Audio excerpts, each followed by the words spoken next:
Okay, so remember last time we put the utilitarian theory kind of on the table. We said utilitarianism says that we should do whatever will create the greatest overall happiness. Greatest overall happiness, we think about every person affected by the action and how they'll be affected, and we do whatever is going to create the greatest happiness when we consider all of those people. The most pleasure, the least pain. And I said, well, let's start trying to think like utilitarians. Let's start trying to see how the theory works. And I said, well, why is murder wrong? Why is breaking into someone's car wrong? Well, think about this, right? What are the effects when someone is murdered? Well, look. It might make the murderer happy, right? If he wants the person dead, but it will cause intense pain to the family of the victim and everyone else who cares about them, right? That in itself is going to be much greater than the pleasure the murderer might experience. And it will deprive the victim of all future happiness, right? Most of us think, and for most of us it's true, that life is more pleasant than not on the whole.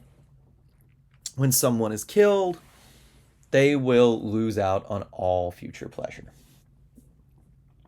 These are the two big reasons it's wrong, right? If you're a utilitarian, there might be other things you will count in. And one of the things that's going to be difficult about utilitarianism is we have to think about all the consequences. And here though, other consequences, they'll just give us more reason to think it's wrong, right? There's a good chance the murderer will be caught. Well, that won't be good for him. Also, when people are killed, it makes the whole community unhappy. That's even more reason that murder has bad consequences for the utilitarian. It creates much more pain than pleasure. Well, let's think about the case of breaking into someone's car. I've actually had this happen a couple times.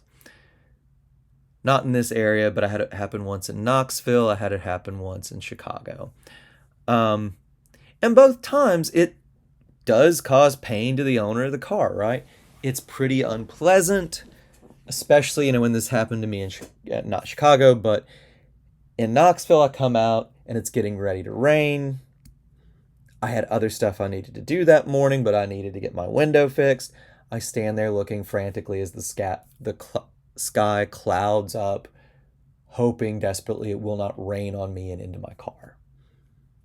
And it doesn't, but, I spent a good hour worried while the window glass guy came, right? Plus, I had to pay the window glass guy. The stuff they had stolen out of my car was worth maybe, I don't know, $70. I was the idiot, right? Don't leave anything worth $70 in your car that people can see. But, whatever the person sold it for, it probably made the thief happy, but he's going to get much less happiness than I have unhappiness, right? I have the stress of waiting for my window to be fixed, and I lose more money than he gains. What's more, everyone else in the neighborhood will now worry, and that's pain. When this happened to me, everyone else in the neighborhood did worry, right? They see this poor idiot standing out there with his window busted. I remember one guy came by and he's like, "What happened?" And I'm like, I had to struggle mightily because I know he was just commiserating. But, obviously when somebody asks a question like that, you'll be like, "What do you think happened?" Magical elves happened. What do you think happened? There's glass in the street. My window's busted.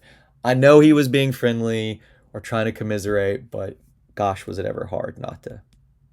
Well, anyway, after this happened, after everyone saw me out there with my car's window busted, every time anybody had to park, there was this huge battle for all the spaces under a street lamp. Nobody wanted to park on the side street that didn't have as much lighting, which is where I'd parked, right?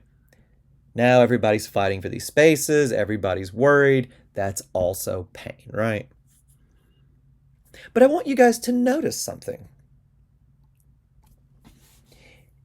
It is, we would think, morally acceptable to kill in self-defense.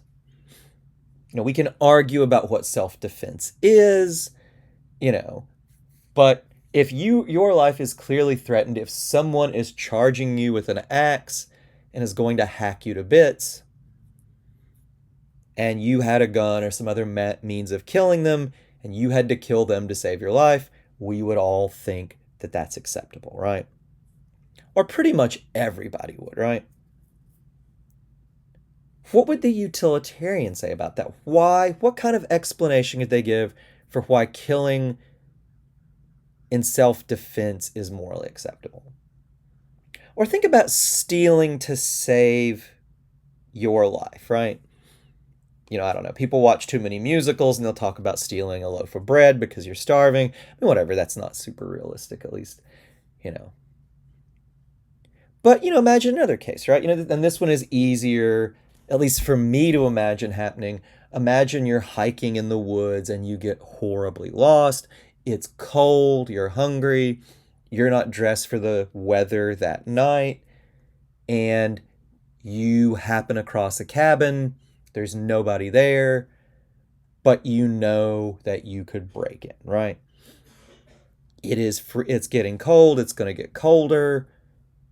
The cabin's shelter. You kind of peep in the windows. It looks like there's food in the kitchen. There might even be a way to communicate. Would it be okay to break into the cabin? If your life is really threatened by this weather, if you're going to freeze to death or get frostbite if you don't break in, if you're hungry and stealing their food, will keep you alive, most of us would say yes, right? Well, why is that? What account can the utilitarian give? Think about it for yourself for just a second, then I'll go into it. Well, let's think about killing in self-defense, right? If it's an axe murderer or you, one person is going to end up dead. If we're thinking about future consequences, why is it better that it's the axe murderer? Well, because hopefully none of you listening to this are axe murderers. If he kills you, he's probably going to go threaten other people, if not kill other people. You're not going to do that. If it has to be one of you from a purely utilitarian perspective, it's better that the axe murderer dies than the person who's not an axe murderer, right? Why is breaking into a cabin or stealing to save your life acceptable? Well, because unlike the car case, it's going to have better consequences, right? Most people who own the cabin aren't even going to be angry if somebody had to break in to save their lives. But even if they're angry, even if they're a stingy, terrible person, whatever anger they feel about you breaking their door down or eating their canned whatever is going to be outweighed by the fact your life is saved. If you die, you will be deprived of all future pleasure. Your friends and family will be unhappy, even if the stingiest, most selfish jerk in the world owns the cabin. His unhappiness is not going to be greater than the unhappiness that would happen if you died, right? So, creates the best consequences in cases of self-defense, to defend yourself generally, and in cases where you need to steal to save your life. The utilitarian will say, well, think about the consequences. It will create the most happiness to do this. Now, one thing I think that is really important to note here, and I'm going to hammer this, and it's really important you guys remember this, is that utilitarians care only about future consequences. It is not what happened in the past that they care about. It's only about the happiness this action will or won't bring about in the future. They don't care about the past except as it affects the future. That is really important to keep in mind. All right. So, I hope you guys have the basic idea of how utilitarianism works. You guys are probably thinking, well, this theory seems really simple. It's actually not. It's going to get a lot more complicated. And as we try to apply it to more complicated cases, more complex cases, we will start to see both why the theory has to be more complicated and how it's more complicated.